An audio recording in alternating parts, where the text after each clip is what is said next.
아이가 완전히 공부를 놔버렸어요. 어떻게 하면 좋을까요? 모든 공부를 너무 전투적으로 하세요. 약간 힘을 빼셔도 괜찮을 것 같은데 애들이 너무 짜증내면 과자 놓고 공부하세요. 자기 딴에는 평생 공부를 해왔는데 결과가 안 나와요. 그러니까 자기 효능감이 없어지니까 아이들 자존감이 바닥으로 떨어집니다. 공부의 본질은 평생 가져가야 될 삶의 태도를 배우는 겁니다. 한 중학교 때만 만났어도 도움을 줄 수 있지 않았을까 하는 그런 안타까움이 나날이 커지고 있는 중입니다. 안녕하세요. 그집아이 온솔입니다. 오늘은 아이와 7년째 집공부 중인 유선아 작가님 댁에 왔습니다. 안녕하세요. 저희 집에는 중학교 1학년 남자아이와 초등학교 4학년 여자아이가 크고 있고요. 21년째 고등학교에서 근무하고 있는 교사 유선아입니다. 20년 넘게 학생들을 지켜보시면서 안타까운 마음이 들 때가 있으시다고요. 공부할 마음이 있는 아이들이 인문계 고등학교에 진학을 하게 되는데 안을 좀 들여다보면 알맹이가 없는 친구들이 좀 있어요. 속이 좀 비어있는 느낌이 드는 친구들이 있어요. 그 차이를 좀 들여다보면 끈기가 있느냐 없느냐, 그 다음에 이 친구가 지금 학습 결손이 있느냐 얼마나 있느냐 없느냐, 이게 지금 아이들의 영향력을 상당히 크게 발휘를 합니다. 문제는 알맹이 없이 있는 아이들도 노력은 해요. 열심히 하고 있어요. 하고 있는데 성과를 못 내요. 그러니까 본인은 얼마나 답답하겠어요. 자기 딴에는 평생 공부를 해왔는데 결과가 안 나와요. 그러니까 자기 효능감이 없어지니까 아이들 자존감이 바닥으로 떨어집니다. 부모님들은 들인 돈이 얼만데 시간이 얼만데, 아니 그렇게 공부를 하면서 학교를 가면서 학원을 가면서 결과를 안 갖고 오니까, 게다가 고등학교는 얼마 안 남았잖아요. 그렇다고 또 상위권 애들은 노나요? 걔들은 더 하거든요. 그러니까 열심히 해도 이게 갭이 줄어들지가 않아요. 한 중학교 때만 만났어도 도움을 줄 수 있지 않았을까 하는 그런 안타까움이 나날이 커지고 있는 중입니다. 학원 정말 열심히 많이 다니잖아요. 그런데도 학습 결손이 생기는 이유, 무엇 때문인 것 같아요? 아이들이 수업을요, 네. 유튜브 보듯이 봐요. 너 한번 떠들어봐. 뭐 이런 느낌으로 보거든요. 그 사람이 하는 말을 다 내가 받아들여서 아는 것과 모르는 것을 구분하고, 부족한 게 있으면 이걸 채워야겠다라고 노력하고 끈기를 갖고 매달리는 이런 과정이 필요한데, 그냥 내가 책상에 앉아있고 책을 폈고 수업을 들었으니 난 공부했다예요. 행동에만 집중하고 제대로 된 공부는 해내지 않습니다. 그 정도만 해도 사실 성적은 나오잖아요. 중학교 성적은 좀 쉬우니까. 그러니까 해야 될 필요성을 못 느껴요. 제대로 공부하는 법 어떻게 길러주면 좋을까요? 공부의 좀 본질을 좀 생각해 주시면 좋을 것 같아요. 구구단 외우고 오늘 영어 단어 5개 외우고 이게 공부의 본질은 아니에요. 공부의 본질은 평생 가져가야 될 삶의 태도를 배우는 겁니다. 아이가 놀고 싶은 게 당연하잖아요. 근데 그 아이를 네가 해야 되는 역할이니까 이걸 해내 라고 얘기해서 하기 싫지만 억지로 참고 해냈더니 성취감을 느껴요. 나는 이 정도 시간을 들이면 끝내 해내는구나 라는 근거 있는 자신감이 생기는 거잖아요. 이걸 만들어주면 공부가 아닌 그 이외의 것들도 아이들이 해낼 수 있어요. 이 태도를 가지고 삶을 살아가는 아이를 만드는 게 공부의 목적입니다. 제가 종종 말씀드리는데 애들의 자존감은 우쭈쭈로 크지 않습니다. 이거는 유치원 때 끝나야죠. 고등학생한테도 아직도 이 말씀을 하시는 분들이 있어요. 애는 지금 공부 방법을 모르고 학습 결손 때문에 막 허덕이고 있는데 엄마 아빠 그 앞에서 막 넌 할 수 있어. 아, 진짜 노래를 부른다고요? 네.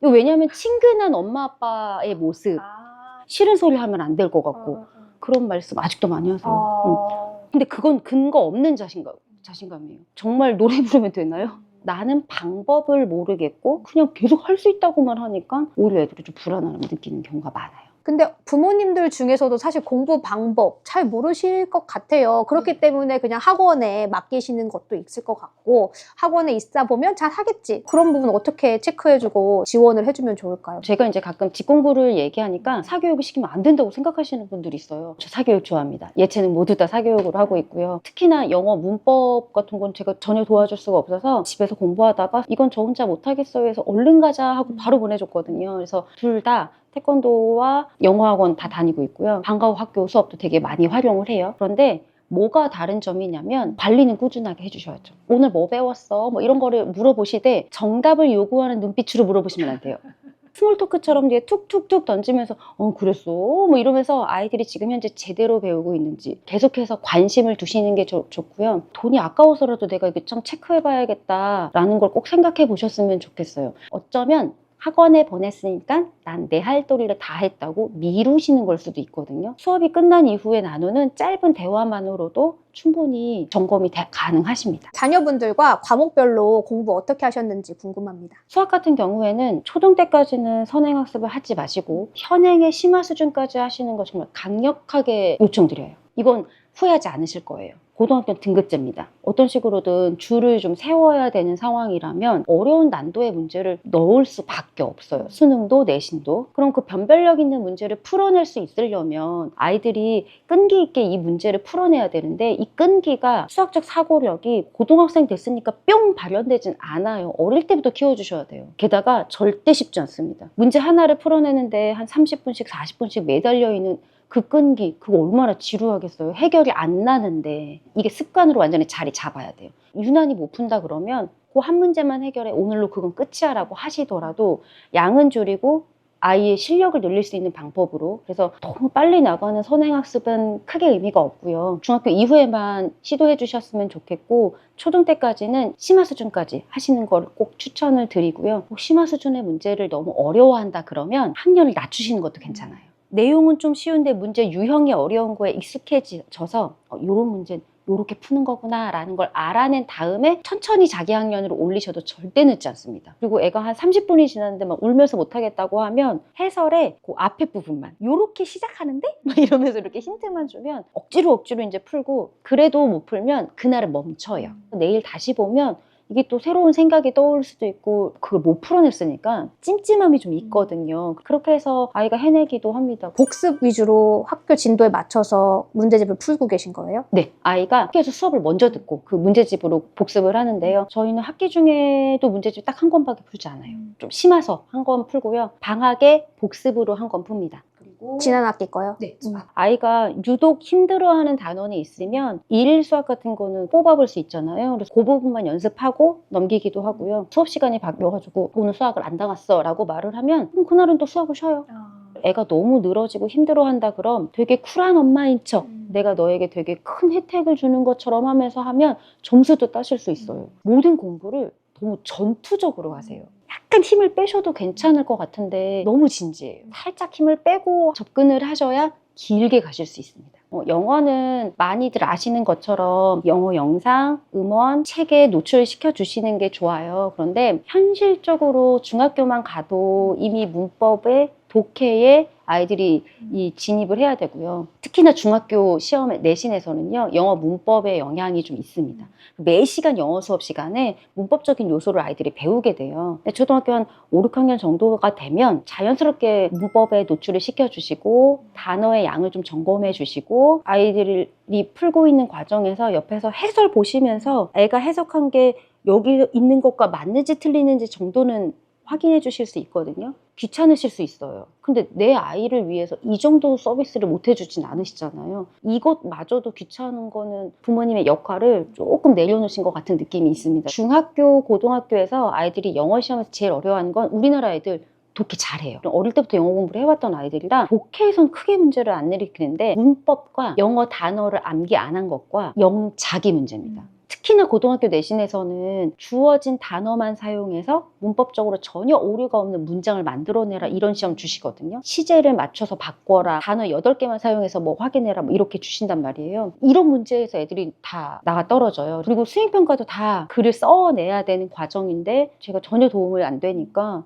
아이가 지금 학원 다니는데 불만이 없어서 열심히 보내고 있습니다. 사회는 자꾸 확신을 갖고 말하네요. 적어도 초등학교 4학년까지는 절대 문제집을 풀지 않으셔야 돼요. 저희 집 애가 중학교 1학년인데 지금까지 단 한 번도 사회 문제집을 사본 적이 없습니다. 사회는 잘 보이지 않는 개념을 이렇게 뭉뚱그려서 만들어 놓은 거잖아요. 추상적이에요. 근데 이 추상적인 걸 초등학생 아이들에게 가르치려고 그러면 쉽게 설명해 주기 위해서 아주 구체적인 예시로 들어갑니다. 이렇게 되면 되게 지엽적이 돼요. 잘못하면 애들이 오개념을 많이 가져요. 초등학교 5학년 이후에는 역사가 나오기 시작을 하고 6학년쯤 되면 막 근현대사, 정치 이런 거 다 배우는데 거긴 되게 꼼꼼하게 학습을 해야 되잖아요. 그때는 네, 문제집으로 점검을 하시는 게 가능하겠지만 초사까지는 교과서를 읽고 이해하고 말로 설명할 수 있다? 그러면 충분히 그냥 넘어가셔도 괜찮습니다. 과학은 어릴 때부터 정확하게 개념들을 하나하나 확인하시고 넘어가시면 좋은데 중단원 정도는 끝난 다음에 얘네들을 같이 공부하시는 게 좋습니다. 2, 3주에 한 번이어도 한 학기에 한 문제집이 일이 끝날 수 있을 정도가 되더라고요. 그래서 여유롭게 조금 점검을 해가시되 공부할 때 이런 걸 암기도 해보고 빈칸도 채워봐야 되는구나, 이렇게 말할 수 있을 때까지 공부해야 되는구나, 요걸 계속 아이와 주고받으시면서 습관이 될 수 있도록 해주셔야 돼요. 그러면 중학교 때 가서는 그걸 좀 스스로 하겠죠. 그럼 국어는 따로 안 시키시고 독서를 바탕으로 뭐 하시는 거예요? 아이 책을 저도 같이 읽습니다. 그리고 아이랑 계속 대화해요. 정답이 뭐야? 너 알고 있어? 이런 눈빛으로 애를 보는 순간 애는 얼어요. 그래서 아니 그 주인공 왜 그래? 그 부분 어땠어? 편안하게 대화를 하면 엄마 난 그거 막 이러더라? 막 이러면서 얘기를 하면 글의 흐름을 놓치지 않고 있구나, 심리를 잘 파악하고 있구나 확인하는 용도로 책 대화를 꾸준히 씁니다. 근데 질문이 난 궁색해서 뭐 할 게 없던데요 라고 만약에 하시면, 요즘 아이들의 책은요 출판사가 진짜 최고입니다. 독서 활동지 다 제공해 주시잖아요. 무료로 다 다운받으실 수 있어요. 그거 출력 안 하고 이렇게 질문지만 이렇게 보셔서 그걸 말로 대화로 하시면 돼요. 10권 정도만 이렇게 하시면 그다음부터는 나도 모르게 이렇게 자연스럽게 좀 주고받으실 수 있어서 스스로 이끌어 가실 수 있을 겁니다.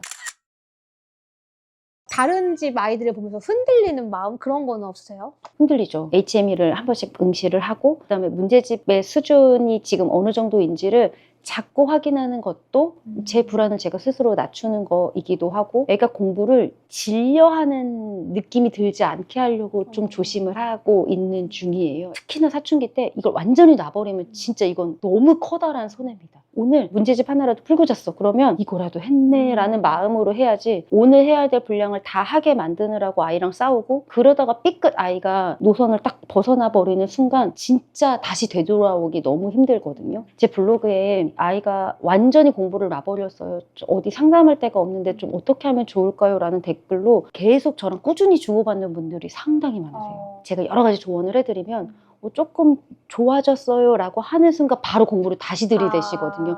불안하니까. 네. 그럼 애가 또 다시 도망가 버린다 라는 말씀 진짜 많이 하시거든요. 사춘기만 진짜 잘 통과해줘도 정말 좋겠다. 그러면 고등학교 때는 자기 스스로 열심히 하겠죠? 그러다 영영 안 돌아오거나 하면 어떡해요? 그 전에 잡으셨어야죠. 부모와의 상호 관계에서 멀어지지 않는 걸 되게 중요하게 생각하셔야 돼요. 그런데 아이가 크면 클수록 자꾸 이걸 버려놓고 공부만 앞에다 두세요. 애 감정은 안 보이세요. 오늘 수학을 안 했어, 지금 이거 많이 틀렸어, 이것만 보시지 구겨지고 있는 아이 얼굴이나 아이가 마음이 떠나고 있는 걸 자꾸 놓치세요. 저도 그게 쉽지는 않거든요. 가끔 저희 남편이 저희 공부하고 있을 때 사진을 찍어줘요. 애들 표정 봐라. 네 표정 봐라. 그걸 보고 나면 객관적으로 내가 얼마나 지금 아이를 괴롭히고 있는지가 조금 보여서 컴다운이 됩니다. 잘 모르시겠으면 아이들과 대화하는 걸 녹음해 보세요. 내가 이렇게 표독스럽게 아이에게 말하나? 지시, 명령, 확인, 질타 이런 것들밖에 안 들어있을 때 많아요. 근데 어려운 것 같아요. 공부 억지로라도 시켜야 된다 네네. 라고 하셨잖아요. 근데 억지로는 시키되 너무 막 그렇게 표독스럽지 않게 하면서 뭐 어떻게 그러니까 힘은 조금 빼셔야 돼요. 힘. 오늘 이 분량 다 해내야 돼. 그 SNS에 나오던 그 애는 아침에 일어나서 공부하던데 우리 애도 그거 따라가야 돼. 걔네들은 유니콘이고요. 현실 세계는 존재하지 않아요. 우리 집엔 살진 않습니다. 얘네들의 최종 목표는 지치지 않고 수능까지 봐야 돼요. 오늘 하루를 살기 위해서 공부시키는 것 같은 느낌이 좀 있어요. 너무 비장해요. 애들이 너무 짜증내면 과자 놓고 공부하세요. 그럼 그거 먹으면서라도 하겠죠. 그 동안에는 애들이 좀 덜 지치니까. 비장의 무기 중에 하나가 아이스크림이에요. 어떻게 배달시켜줘? 그러면 애들이 그거 기다리면서 되게 열심히 해요. 별거 아닌데 힘을 조금만 빼면 애들이 이거 버틸 수 있는 힘을 만들어내고요. 그 시간을 즐기실 수 있는 힘이 생기는 것 같아요. 자녀와 집 공부하면서 어려우셨던 점은 없으셨는지 궁금해요. 중학교에 갔더니 사춘기 3대장과 제가 마주했습니다. 뭐예요? 무기력, 짜증, 잠. 1대 3으로 싸우고 있어요, 요즘에. 척추가 없는 동물 같아요. 네.